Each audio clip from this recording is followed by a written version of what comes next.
How do you ensure stability and predictability when leasing farmland, protecting both the landowner and the tenant? It is a question at the heart of every successful agricultural partnership. A farmland lease termination clause is a specific section within a lease agreement that outlines the conditions, procedures, and timelines under which either the landowner or the tenant can end the lease. It provides a clear framework for concluding the rental arrangement, defining when and how the agreement can be legally brought to a close.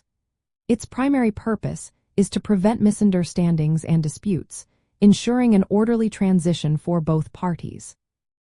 The core reason these clauses are essential stems from the substantial financial and operational commitments in farming. Both landowners and tenants invest significant time and capital, making clear exit strategies vital.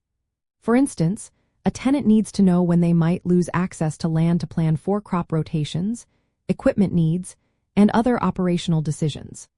Conversely, a landowner might need to regain possession for personal use or to sell the property. This clause acts as a safeguard, balancing the interests of both sides by providing a roadmap for separation, which maintains fairness and reduces uncertainty.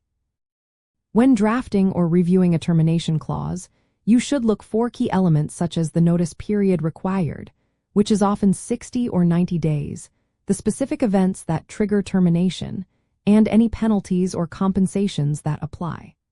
For example, a clause might specify termination if a tenant fails to pay rent on time or if a landowner decides to sell the property.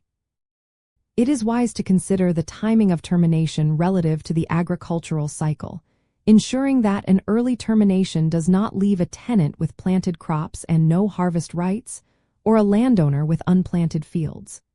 You will also want to confirm any cure periods, allowing a party to correct a breach before termination. These clauses often include provisions for what is called a holdover tenancy, which occurs when a tenant remains on the property after the lease term expires without a new agreement.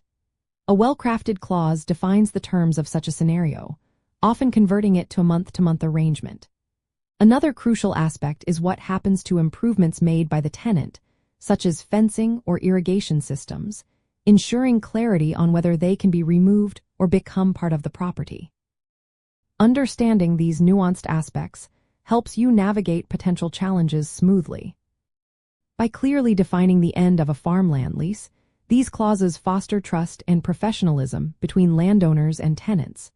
They transform a potentially complex and emotional process into a predictable series of steps, protecting everyone's investments and allowing for confident long-term planning. This foresight helps cultivate successful and sustainable agricultural ventures for years to come.